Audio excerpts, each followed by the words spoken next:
Hello neighbor, this is Kurt with eTrailer. Today we're going to be taking a look at the Inno Gear Case 720 and we're going to see how it fits with our 2024 Jeep Wagoneer. Now a rooftop cargo case like this is an excellent way to carry extra gear, equipment, items, wherever it may be with you on your trip when you either can't fit them in the vehicle with you or they may be items that you just don't want riding in the vehicle with you.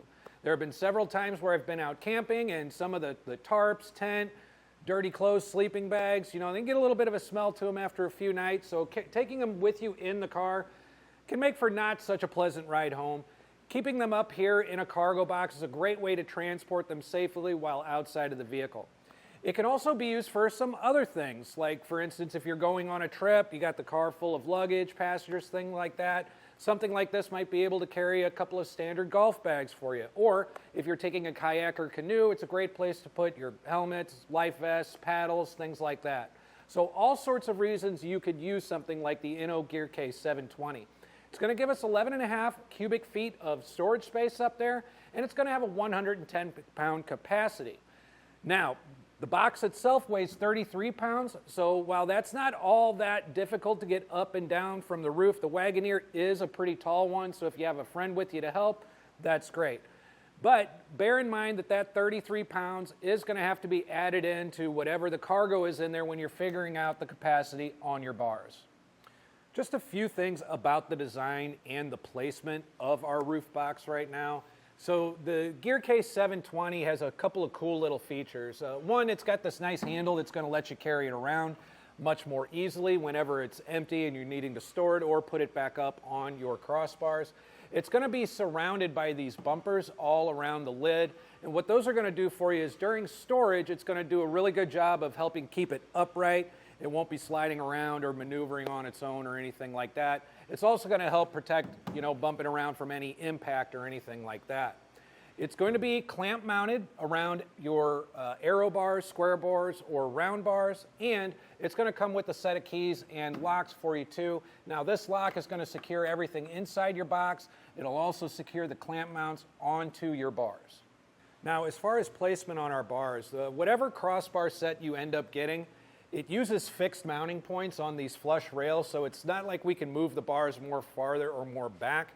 I place the box directly in the middle because the majority of the weight inside your box, whatever it might be, should be on or between the two bars. You don't want it front or back loaded too much at all. And we've also got it mounted over here a lot closer to our passenger side. It only opens from one side. This isn't a roof box that you can open from either side, but to be honest with you, with a vehicle as big as the Wagoneer, that doesn't matter much to me. I'm going to mount this on my passenger side, so if I need to pull over somewhere and get into it in any kind of emergency situation, I can do it without standing in traffic with my door open, trying to reach around and fumble around inside my box. It's also in a very good position because of just the overall length of the vehicle. We're going to have no issues where it's at getting in and out of our liftgate at all. It doesn't even come close to interfering with it.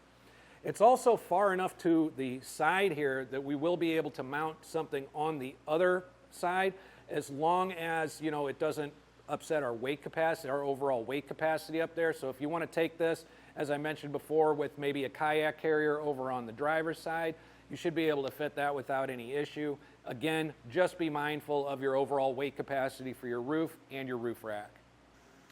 Now we're going to go up and take a look inside of the gear case, but before we do, I just wanted to show you this. This is a Moki doorstep, and if you have a vehicle as big as the Wagoneer and you do have rooftop accessories up there, I'm going to definitely recommend this to you as a good way of being able to get up there and get the leverage to reach over and really be able to utilize anything that you have up on your roof rack. It's going to operate very simply. It's just going to deploy just like that. This is a kind of a rubber padded hook here to protect it, but all you're going to do is hook this inside of your door latch loop just like that. And this is actually going to give you a 400-pound capacity, stable little platform that you can get up on and maneuver in and out of your rooftop cargo. So it works very simply just like this. I'll be able to stand right on it. And now I'm going to have much better leverage being able to see and maneuver this case, also lock it down onto my bars when I need to or take it off. It's just going to give me much better leverage than if I'm down here in the door threshold or all the way down here on the running boards themselves. But if we're going to get in here, we're just going to go ahead and unlock it.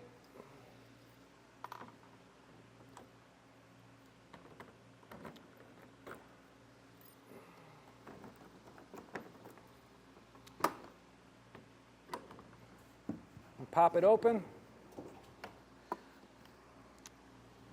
So from up here we can see inside of our gear case, and one of the first things you'll probably notice is our 4 mounting points. These are what maneuvers the claws underneath that are going to grip onto our crossbars. They're going to operate really, really simply. There's just going to be a lever that pulls up. This little wheel here can loosen and tighten how tight the grip on the claws are, which is important depending on your crossbars. Some are bigger than others, so it's nice that you can maneuver that very easily. And then you'll just come over and latch it down just like so and lock those in place. Each of these are going to have a bit of a loop to it, just like this, which is going to be great for running your ratchet straps through and securing your load while it's in here. And one of the things to point out too while we're up here is just the overall shape of the gear case, which I really, really like. A lot of rooftop boxes are going to have a really, sharp taper toward the nose, and even some back here in the rear. And that can limit you a little bit as far as how your gear gets laid out. It forces you to put all your longer items directly in the middle.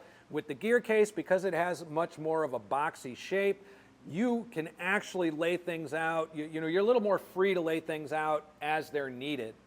The other thing I would suggest too is that it is a wide case.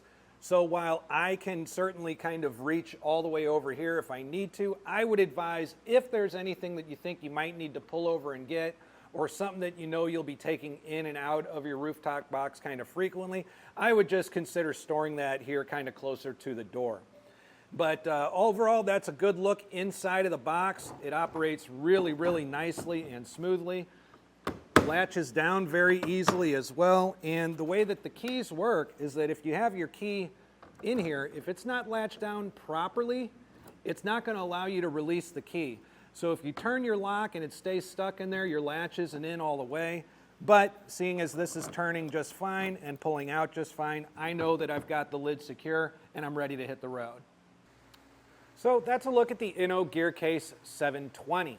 And if after watching this video you decide this is the rooftop cargo box for you and your Wagoneer, and you get it and you're able to use it a few times, please share with us what you think about it in the comments below. We would love to share your experience with our other neighbors so they can make the best decision for themselves. Once again, this is Kurt with eTrailer. Thanks for stopping by.